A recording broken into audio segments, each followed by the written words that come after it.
Yes, ready, start.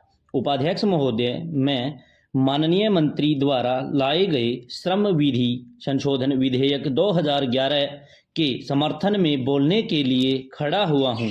जिस प्रकार से दुनिया बदल रही है, वर्तमान समय ग्लोबलाइजेशन एवं लिबरलाइजेशन का युग है।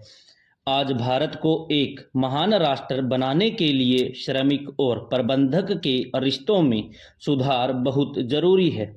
इस बात की आवश्यकता भारत के संविधान के निर्माताओं ने भी की थी और संविधान की जो प्रिएम्बल है उसके अंदर भी इस बात का प्रावधान किया गया था कि हमारे देश के जो लेबर क्लास के लोग हैं, हम उनके हितों की रक्षा करेंगे।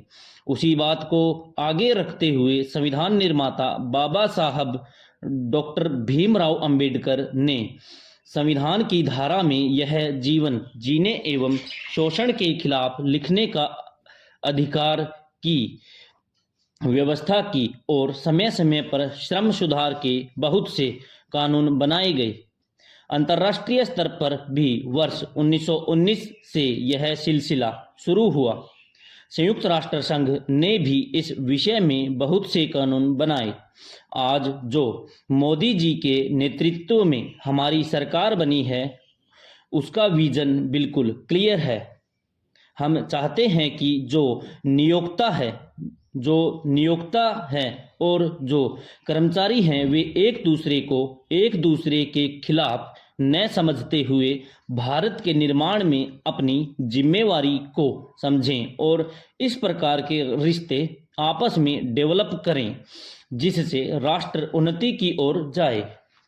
उन्हीं बातों को रखते हुए ये परिवर्तन आएंगे। हमारी सरकार इस बात के बिल्कुल खिलाफ है कि कोई एक पक्ष अन्वेषण करते रहे और दूसरा पक्ष उसको सहता रहे।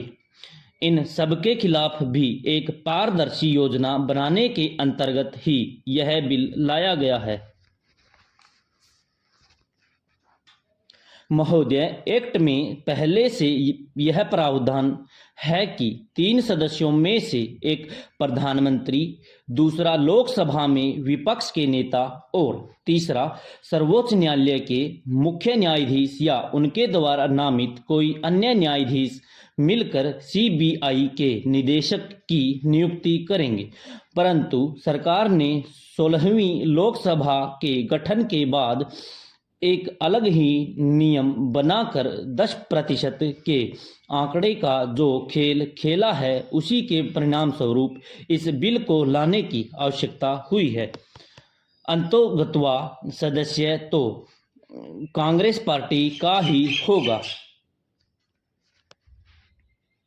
दूसरा, सरकार ने इस प्रक्रिया के लिए कोई समय सीमा तय नहीं की है कि सेवानियुक्ति के कितने दिनों पहले यह प्रक्रिया आरंभ की जाएगी।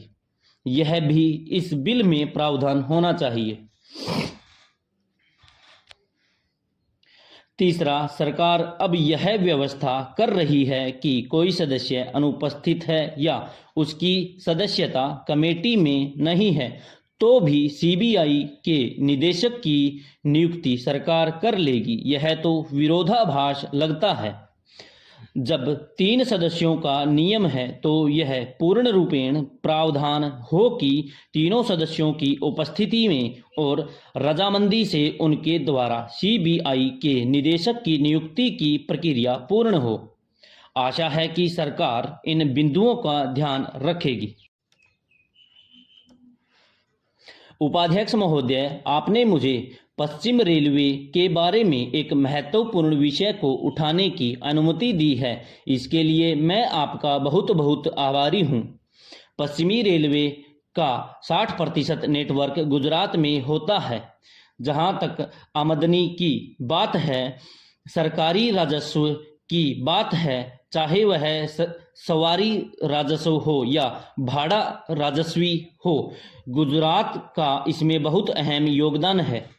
पश्चिम रेलवे का नेटवर्क गुजरात के अलावा राजस्थान, मध्य प्रदेश और महाराष्ट्र से गुजरता है।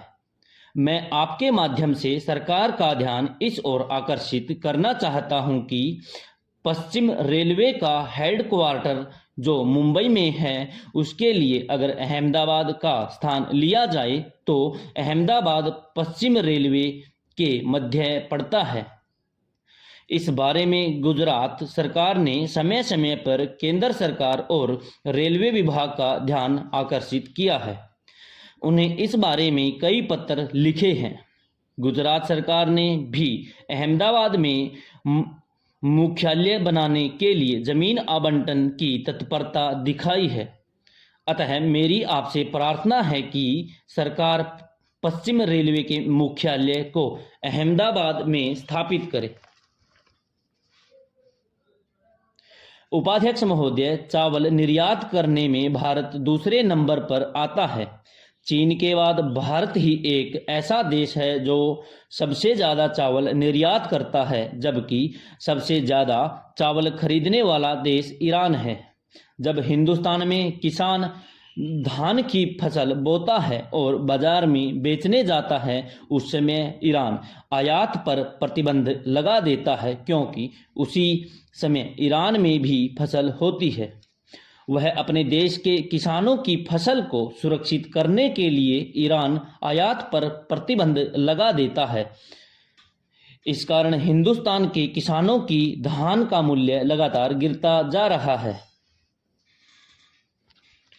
माननीय उपाध्यक्ष महोदय, मैं आपका ध्यान इस ओर आकर्षित करना चाहता हूं कि वर्ष 2014 में चावल का मूल्य 2013 रुपये क्विंटल की अपेक्षा 1000 रुपये क्विंटल हो गया, यानी 45% भाव कम हो गया है, जिससे राजस्थान के कोटा, बूंदी और हरियाणा, पंजाब के किसानों को धान सस्ती दर पर बेचने के लिए मजबूर होना पड़ा है।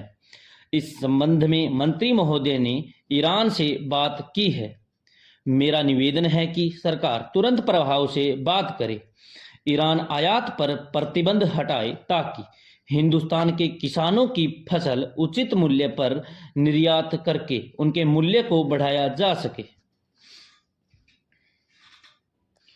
माननीय उपाध्यक्ष महोदय, 3 महीने बाद जब ईरान आयात पर प्रतिबंध खोलेगा, तब तक किसान की धान तो बाजार में बिक चुकी होगी, लेकिन निर्यात और निर्यात करने वाले व्यापारी उन किसानों की फसल को सस्ता लेकर फिर महंगे दामों पर बेचेंगे।